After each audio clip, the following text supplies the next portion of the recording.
Welcome, Leo, to your in-depth weekly forecast for week commencing the 1st of April for the Ascendant, the Sun, or the Moon.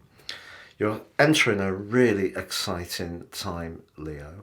On the screen now, you can see there's a cluster of energy in your sister fire sign of Aries, including your ruler, the Sun. Now, Mercury, the planet of communication, does go into a retrograde later on Monday.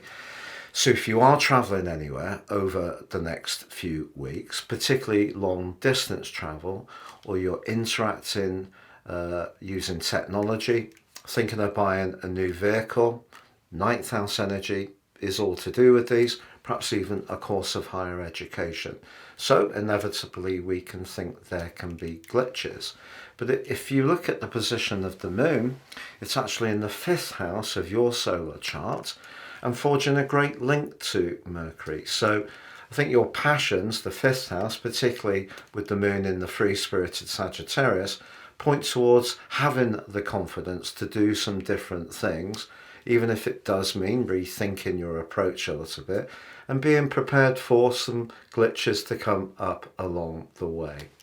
However, Neptune, the planet of dreams, is in a much more challenging right angle to the position of the moon. If there are people or there is a situation which you're finding a little bit limiting just when you're wanting to be more daring, independent, and taking on life with a greater gusto, that could be something that actually you find really frustrating, particularly if someone doesn't actually voice that objection. And Neptune can be very much to do with atmospheres as much as articulating things. So that's just something to be mindful of. In fact, Venus and the part of fortune forge a very strong alliance in house 8, which could see you have some kind of financial uplift this week, which really, really pleases you. And of course, Mars moved into your 8th house last week, which is going to give you more desire, particularly if you are wanting to go into business for yourself, or there is someone you're drawn to more romantically. And that can be a factor because Pluto, the planet of change, is right on your 7th house cusp. But that's not just about relationships, it's also about your confidence in terms of how you connect, but also compete with others or even set your boundaries.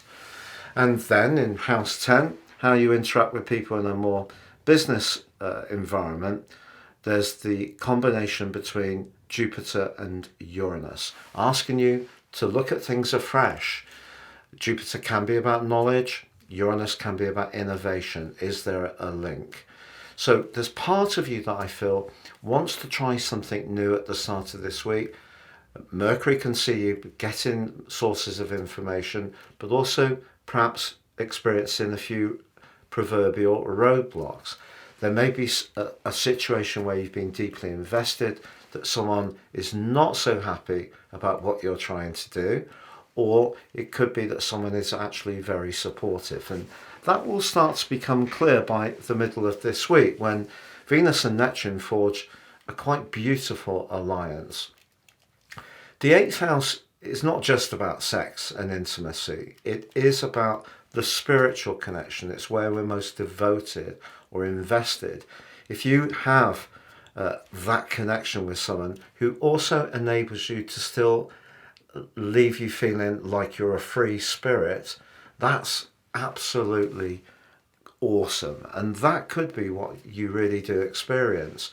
If you're someone who's extremely creative, a new business opportunity could come through your artistry in some way.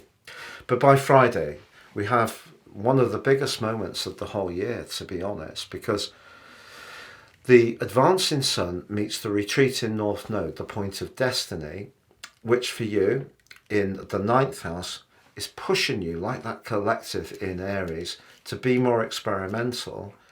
But within that, Venus moves into the sign of Aries. Technically debilitated, but it forges a fantastic link to Pluto in Aquarius for the first time for over 200 years.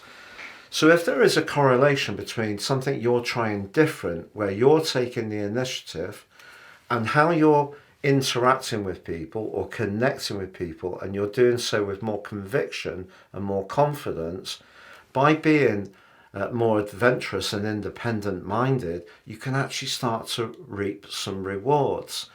And there's a big picture here, a giant picture, in fact, because the sun is advancing towards Chiron, the wounded healer, which suggests if you've ever had a belief that you're not academic enough, or you don't have the skills or knowledge enough, or you don't have the confidence to travel or to mix or work with people from a different cultural background, that can be swept aside from the time of the solar eclipse on Monday over the next 6 months.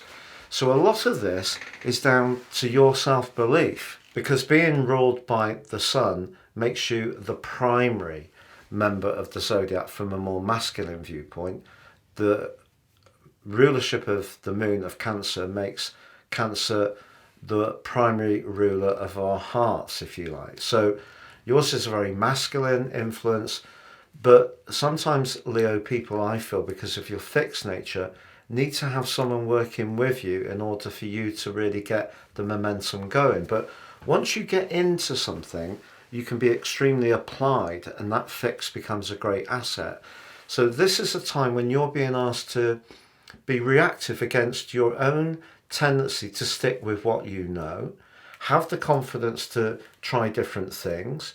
If through Mercury retrograde not all those things work out, don't beat yourself up. This is a time to be enterprising, to widen your world like never before, because after all the sacrifice you've put in with Pluto going through Capricorn since 2008, this is an enormous opportunity to reimagine your whole life purpose in such a powerful way. I hope you have a great week, Leo. Thank you so much for joining me. And if you've yet to do so, please like, comment, share, or subscribe.